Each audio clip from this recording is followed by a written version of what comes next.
August 19th, 1944. A narrow bridge over the Dives River in Saint-Lambert-sur-Dives suddenly became one of the final and most critical choke points of the Normandy campaign, where the fate of a retreating German army would be decided. It was not a fortress and not a great city, just a small bridge. Yet the fate of the German army in Normandy hung there like a rope about to snap. The question, when was Germany's fate in France truly sealed, has a simple and brutal answer. It was not when Allied troops landed on D-Day, and it was not when Paris was liberated. It was the moment Adolf Hitler refused to listen to his generals, rejected retreat, and ordered a counterattack that turned his own army into prey inside a tightening Allied noose.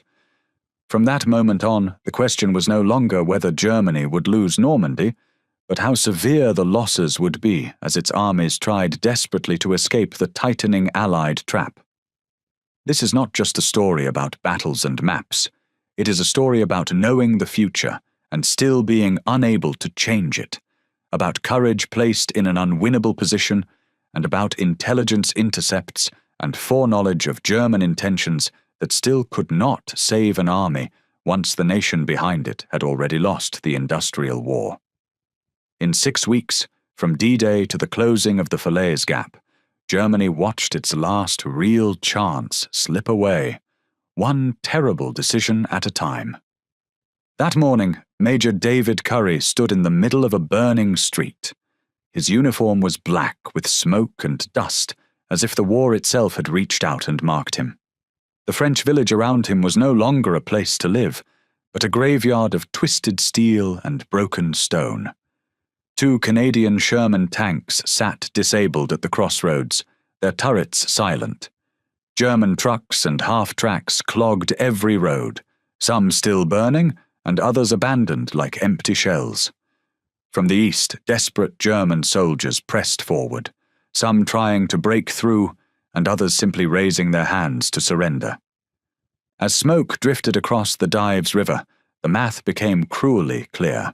Control of this bridge played a decisive role in determining whether many German soldiers would escape the pocket or spend the rest of the war behind barbed wire. How Germany reached this moment, and how its final opportunity slipped away despite knowing what the Allies planned, is a story of pride, bravery, friendly fire, and a hard truth. Wars are not won by brave men alone, but by nations that can replace their losses faster than the enemy can destroy them. 6 weeks earlier, on June 6, 1944, the world had watched as hundreds of thousands of Allied troops stormed the Nazi-occupied beaches of Normandy. They charged through relentless enemy fire, and thousands fell before a beachhead could be secured, cut down by German shells that turned the surf red. Yet their sacrifice was not in vain, and by the end of that long, bloody day, the Nazis had been driven back from the coastline, and the Allies had their foothold in occupied Europe. Many believed that after this hard-won breakthrough, many believed the liberation of France would not take long to arrive. Surely, the optimists said, the German army would crumble before the weight of Allied power, and Paris would be free within weeks. But reality, as it so often does in war, refused to cooperate with optimism. A month and a half later, in mid-July, the Allies were still locked in place, straining against fortified German defenses that fought with everything they had left to keep the invaders from pushing deeper into the country. The hedgerows of Normandy, those ancient earthen walls topped with thick vegetation that divided the French countryside into a maze of small fields, had become a nightmare for Allied troops. Each hedgerow might have hidden German machine gun nests, anti-tank guns, or carefully positioned snipers. Each advance measured itself in yards, not miles, and each yard cost blood. The fighting was brutal and exhausting, a grinding contest where neither side could gain decisive advantage. By mid-1944, the strategic situation was clear to anyone who studied maps and casualty reports. Losses mounted daily as the Allies pressed from both the east and the west. The Americans knew it was only a matter of time before the enemy weakened enough for a decisive strike. The Russians were crushing German armies on the Eastern Front, bleeding the Wehrmacht white in brutal battles that consumed entire divisions. In the West, American, British, and Canadian forces were grinding forward, slowly but inexorably, wearing down German reserves that could not be replaced. That moment for a decisive strike arrived in late July 1944. Reinforced and resupplied, the Americans decided to unleash more than 1,000 bombers into the skies, tasked with pounding German defenses before ground troops launched their assault in what would be called Operation Cobra. The plan was simple and brutal. Saturate German positions with high explosives, then send armored divisions through the shattered defenses before the enemy could recover. It should have been straightforward, a hammer blow that would crack German lines wide open. But the weather had other plans. Almost as soon as the bombers began taking off from their bases in England, heavy clouds and violent winds swept across the battlefield, making it nearly impossible for the pilots to tell friend from foe through the thick haze. Commanders tried desperately to abort the mission, radioing the bomber formations to return to base and wait for better conditions, but communication failed in the chaos of hundreds of aircraft taking to the sky at once, and many bombers never received the order to turn back. What happened next was one of those tragedies that might have broken a lesser army's spirit entirely. Payloads rained down on coordinates that had been cleared before the advance, positions that intelligence had marked as safely ahead of friendly troops. But Allied infantry had already moved dangerously close to those coordinates, believing that all bombers had aborted their intended strikes when they saw the weather conditions. When the bombs tore across the battlefield, they took out several Allied soldiers along with their intended German targets. The sky, which should have been their protector and ally, had turned into a killing ground. Some bombers missed their marks entirely, their payloads slamming into friendly lines with devastating effect. Other bombers released their payloads too early because of poor visibility, strong winds, and navigation errors, causing bombs to fall on areas already occupied by advancing Allied troops. In terrible moments that seemed to stretch forever, in those terrible moments, more than 100 American soldiers were killed and several hundred were wounded, most of them infantrymen struck by bombs dropped by their own air forces, struck down not by German fire, but by their own comrades flying overhead, men who had taken off that morning intending to save lives, not take them. Yet even through the smoke and confusion and the cries of wounded men calling for medics, the Germans had still been battered badly enough for the Allies to carry out their mission. The bombs that had hit their intended targets had torn enormous gaps in German defensive lines, destroying bunkers and scattering defenders. With no time to grieve for their dead, or even fully treat their wounded, American troops pressed forward across the shattered earth, knowing that hesitation would mean their comrades had died for nothing. The resistance was fierce, make no mistake about that. But American armored divisions, driving modified M4 Sherman tanks, M5A1 Stuart light tanks, and M10 tank destroyers, clawed their way through the hedgerows like determined bulldogs. They slipped past German strong points, hitting defenses from the flank and rear, disrupting communications and supply lines, turning what should have been an organized German defense into chaos. The Wehrmacht reeled under the assault, forced to fall back to avoid complete collapse of their lines. Unit after unit retreated eastward, trying to maintain some semblance of order as American tanks and infantry pursued them. But for Adolf Hitler, sitting in his headquarters hundreds of miles away from the fighting, surrender or even strategic withdrawal was out of the question. His generals warned him that the battle was unwinnable, that they needed to pull back and establish defensive lines closer to Germany itself, positions they could actually hold with their dwindling forces. The professional soldiers who had fought since 1939 understood what was happening on the ground. They knew that trying to hold ground in Normandy against overwhelming Allied superiority would only trap German forces in a pocket from which escape might become impossible. But the Führer refused to listen to reason or reality. Even if it was the last thing he did, Hitler swore he would seize back the ground the Americans had torn from his grasp. And so, against all military logic, against the advice of experienced commanders who understood modern warfare, German forces, supported by just over 100 tanks and weakened by shortages of fuel and manpower, were ordered to launch a counterattack against Allied positions. They launched their assault without full preparation, gambling everything on the element of surprise to tilt the fight in their favor.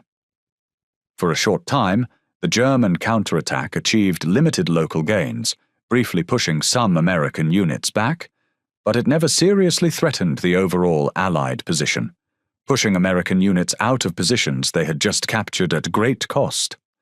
For a few hours, Hitler's gamble appeared to be paying off, but the Allied bombers were already underway to halt the Nazi advance, this time with clear skies and proper coordination. Swarms of RAF Typhoon fighter bombers and American P-47 Thunderbolts swept down on the German columns like hawks falling on field mice, their cannons and rockets tearing through men and machines with brutal efficiency. In moments that must have seemed like the end of the world to the German soldiers caught in the open, any hope for a successful German counterattack was shattered.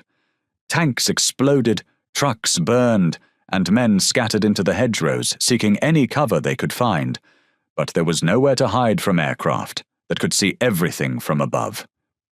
It was exactly as Hitler's generals had warned him, those professional soldiers who understood the realities of modern warfare. But by now it was already too late to reverse the decision.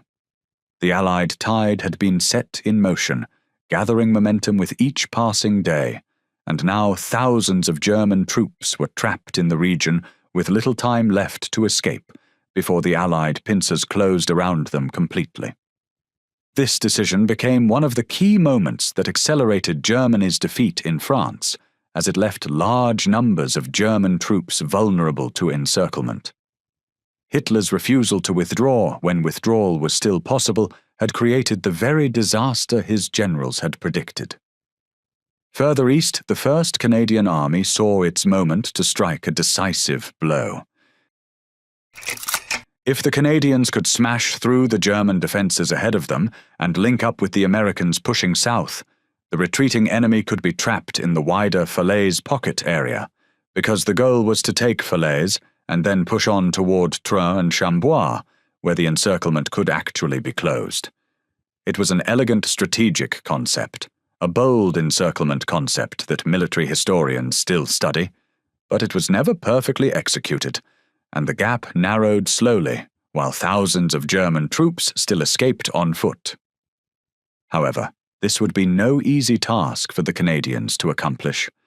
The 1st Canadian Army had been formed earlier in the war, but its headquarters had only recently become operational in Normandy, and it was now being asked to drive through some of the toughest German defences south of Caen, and they were being asked to succeed where seasoned veterans had already failed, with almost 3,000 casualties already claimed by the German defensive lines south of the city of Caen. These were not entirely green troops. Many of the men had combat experience, but as a unified army, they had not yet been tested in a major offensive operation. They would be learning on the job, and the job involved attacking prepared German positions held by soldiers who had been fighting since 1939.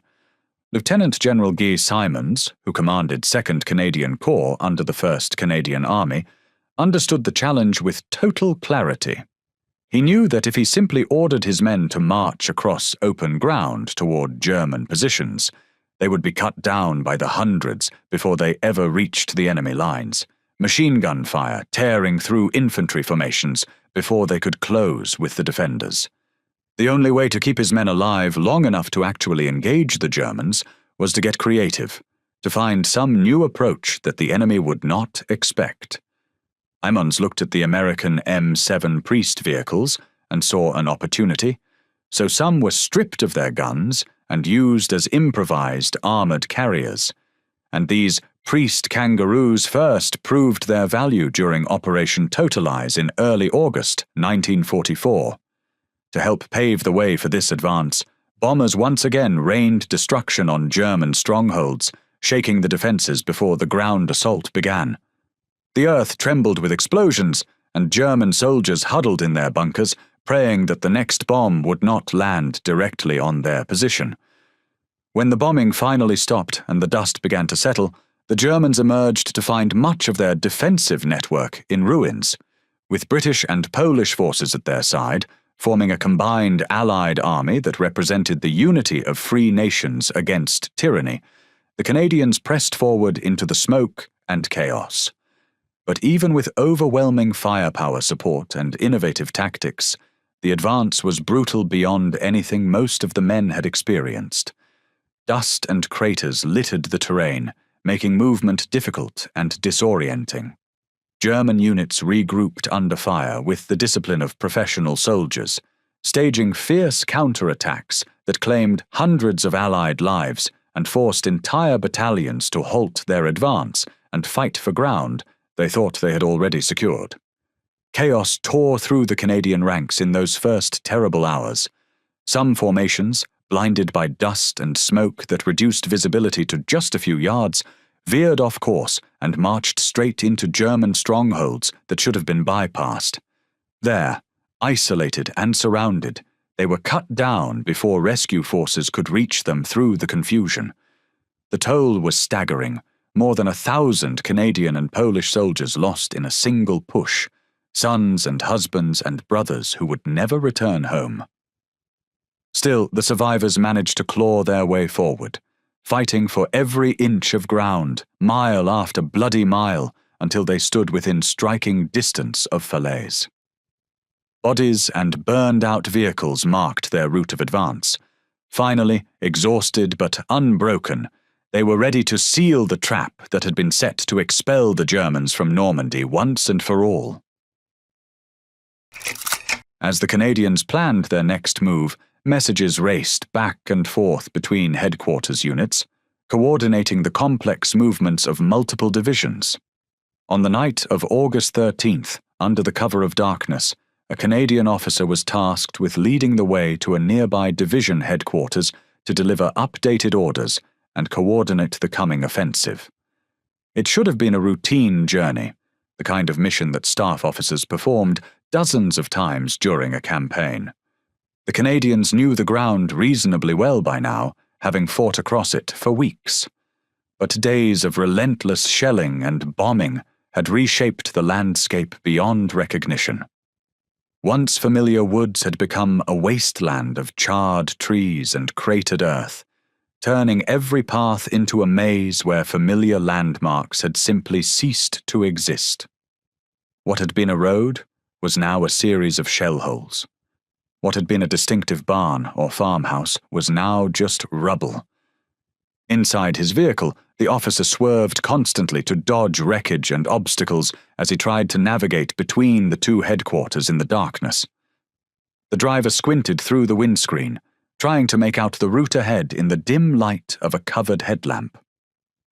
Before long, despite their best efforts and careful attention to their map, they had lost their bearings in the nightmare landscape.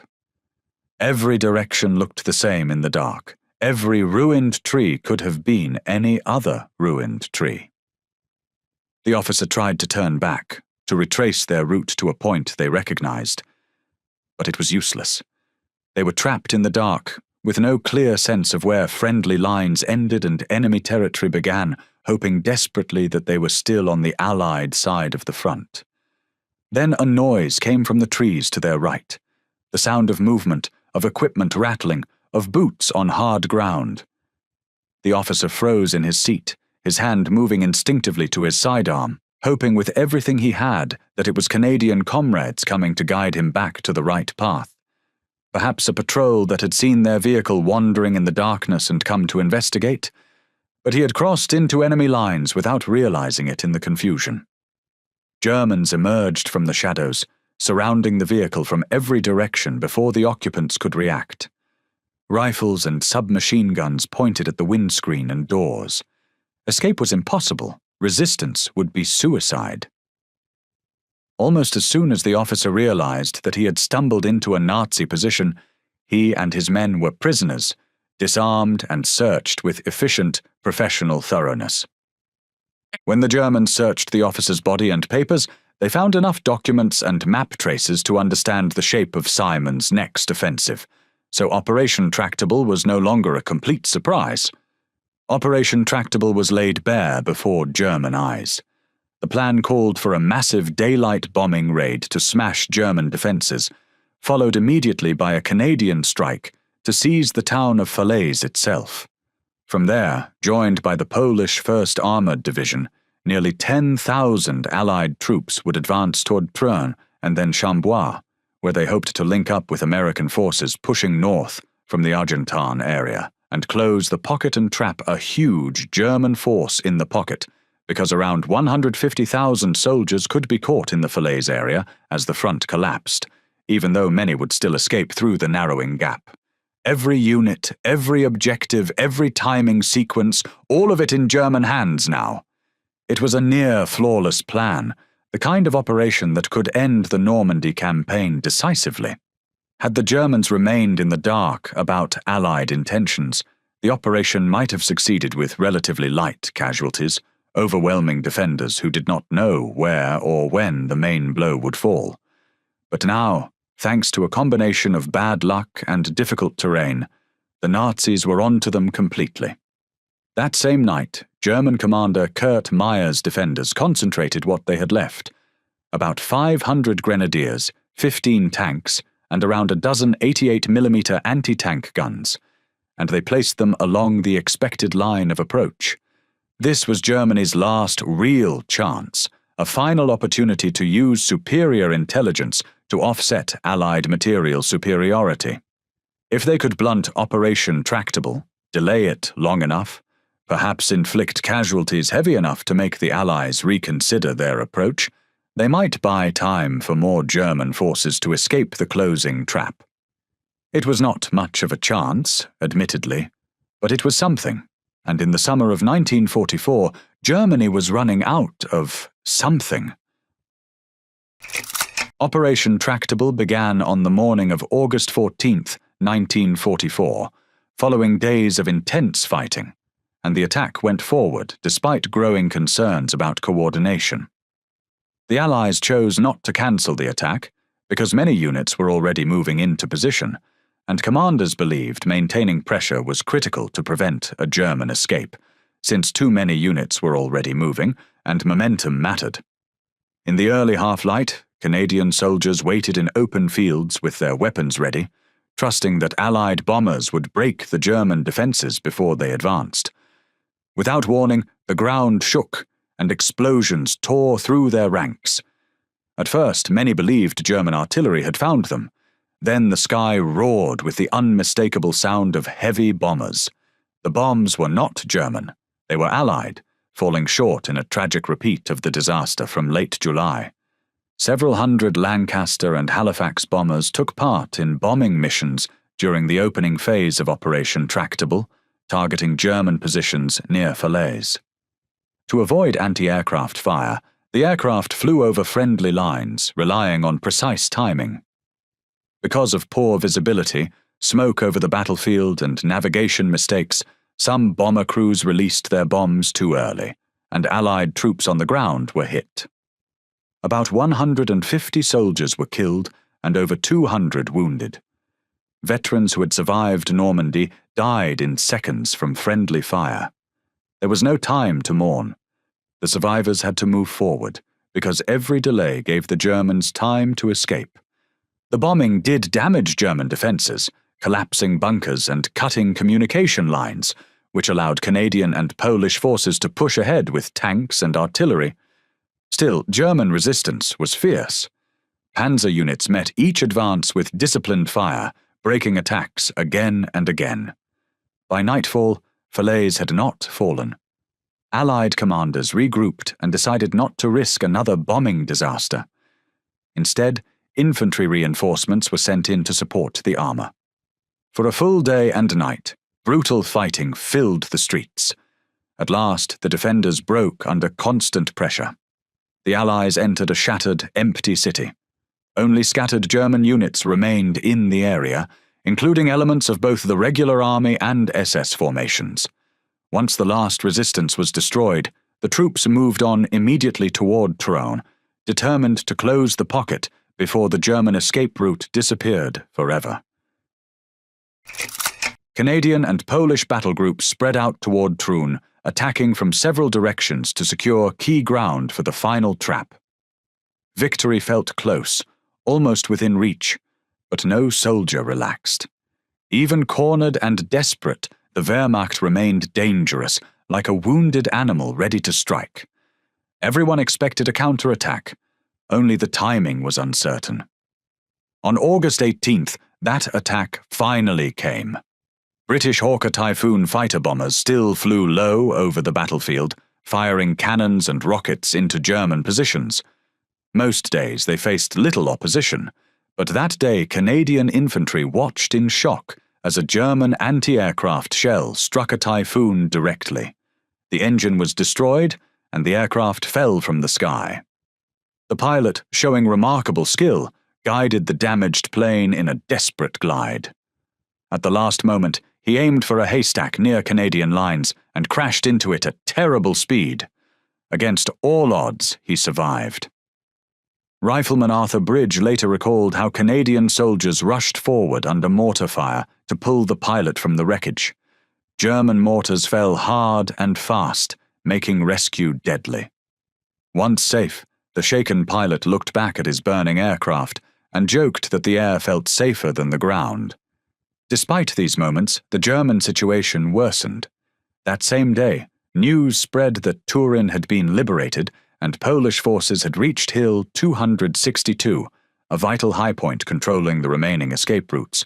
On August 19th, Canadian and Polish units linked up with advancing American forces, and by August 19th, Allied forces had largely closed the Falaise Gap.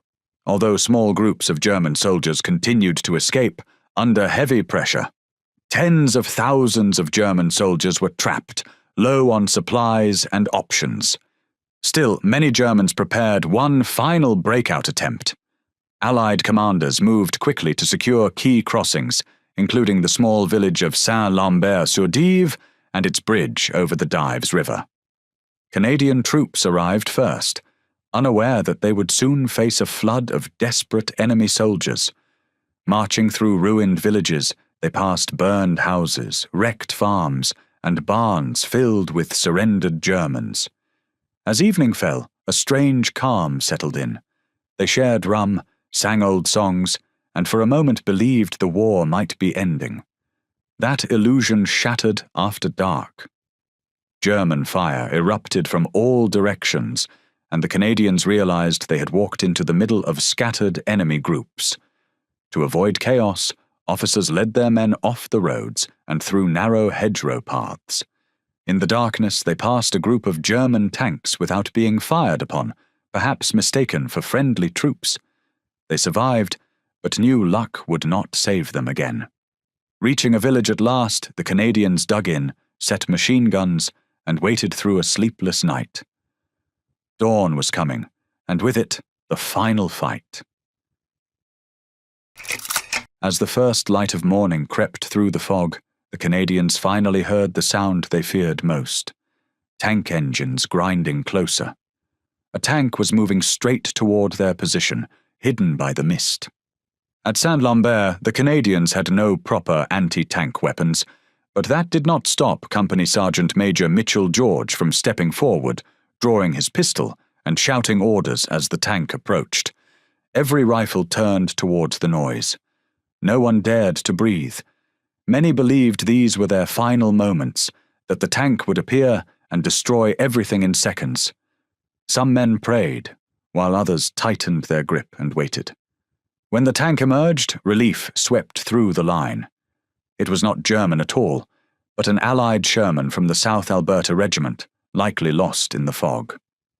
For a brief moment, they believed they still had time. That illusion vanished instantly. A German armor-piercing shell struck the Sherman, and flames erupted as a hidden German tank fired from close range. The crew tried to escape, but the gunner was trapped inside.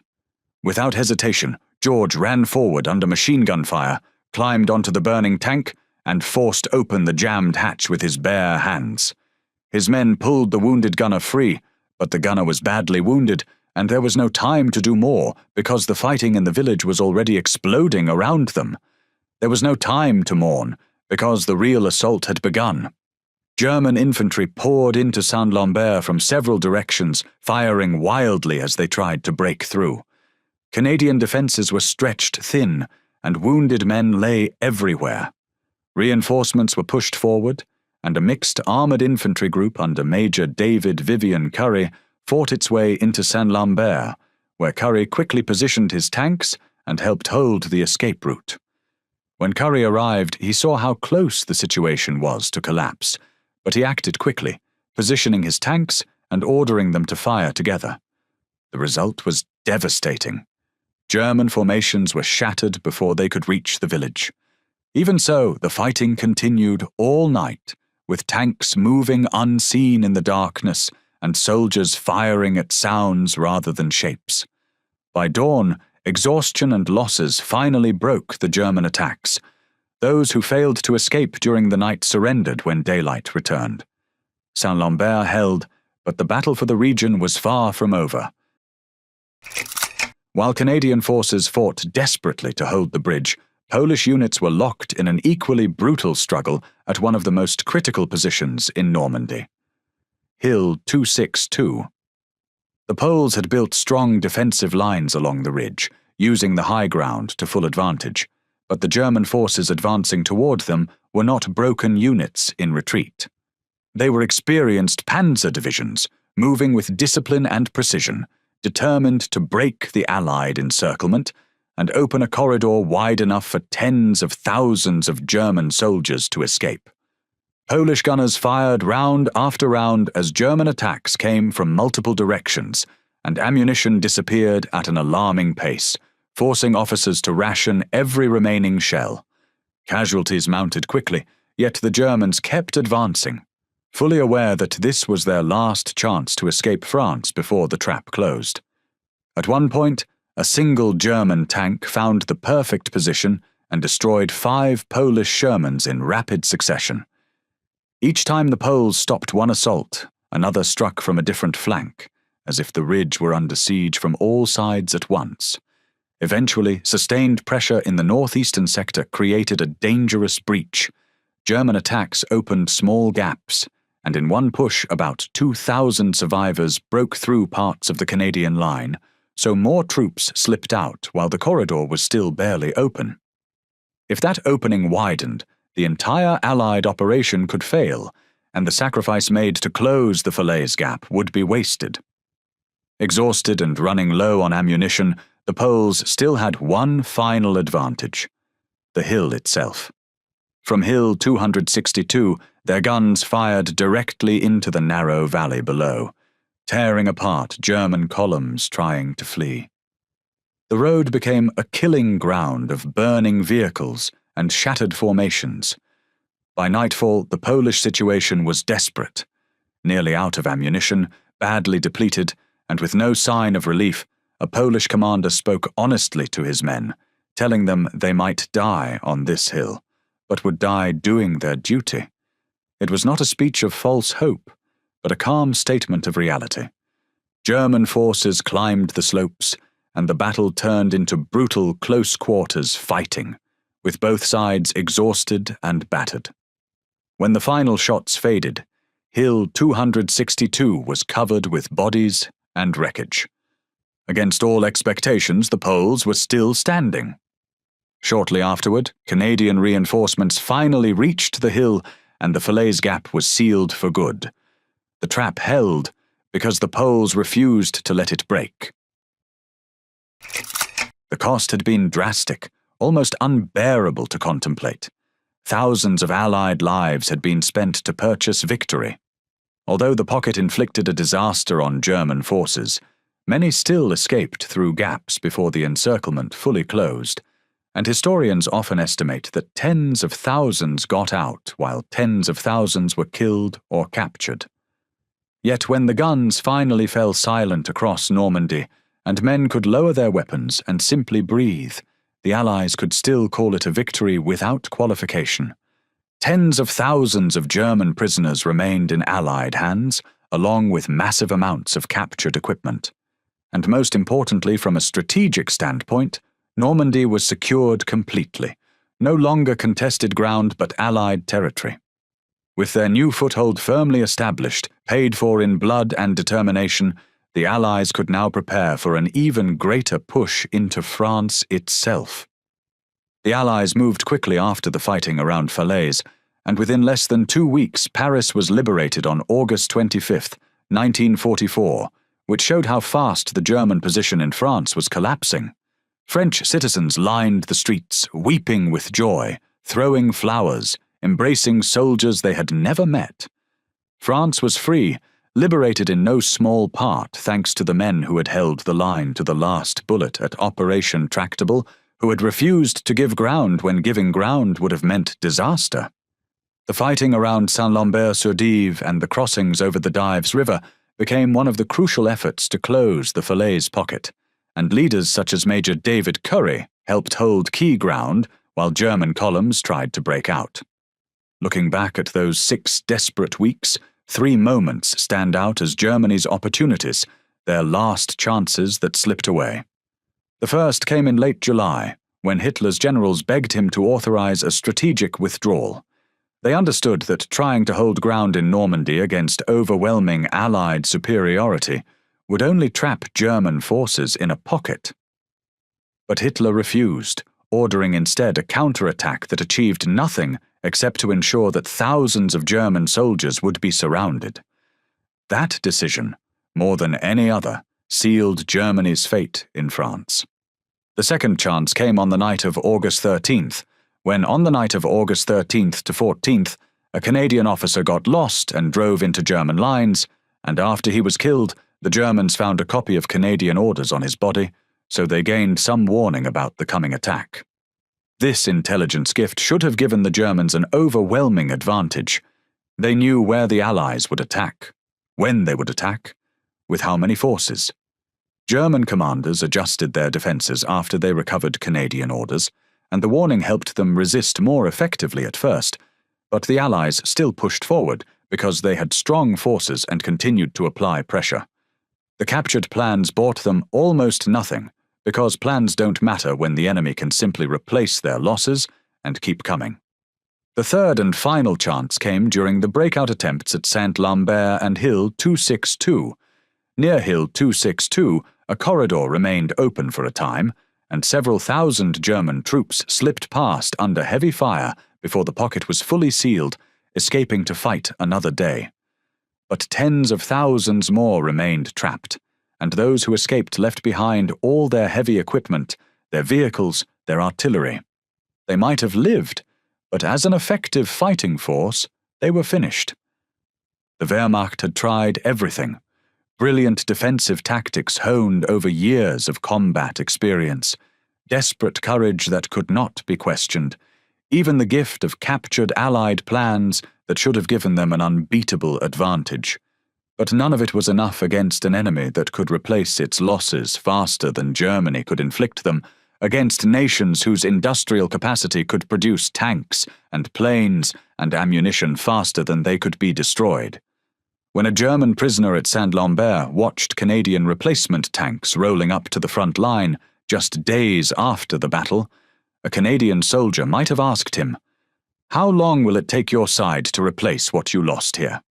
The German would have had no answer, because the answer was that Germany could not replace what they had lost. Every tank destroyed, every veteran killed, every experienced pilot shot down was gone forever, while the Allies seemed to have infinite reserves. By mid to late August 1944, the German position in Normandy had collapsed, and the Allies were able to advance rapidly across France. But the war in Europe was still far from over, and the fighting would continue for many more months. Men like Sergeant George, who climbed onto a burning tank to save a comrade, men like the Polish defenders of Hill 262, who prepared to die for Poland and civilization, but chose instead to live and win. Men like Major Currie, who looked at impossible odds and decided that impossible was just another word for difficult. The last chance had come and gone, squandered by a dictator who refused to listen to military reality, negated by an industrial advantage that no amount of tactical brilliance could overcome, sealed by the courage of men who stood their ground when standing ground was all that mattered. Germany was not just screwed in Normandy, they had screwed themselves, and all that remained was the long, bitter retreat toward inevitable defeat. If you enjoyed this story of courage, sacrifice, and the turning points that changed history, subscribe to our channel for more deep dives into the battles and heroes that shaped our world. We tell the stories that matter, the ones that show how ordinary people faced extraordinary challenges and changed the course of human events. Hit that subscribe button and the notification bell so you never miss another chapter of history brought to life.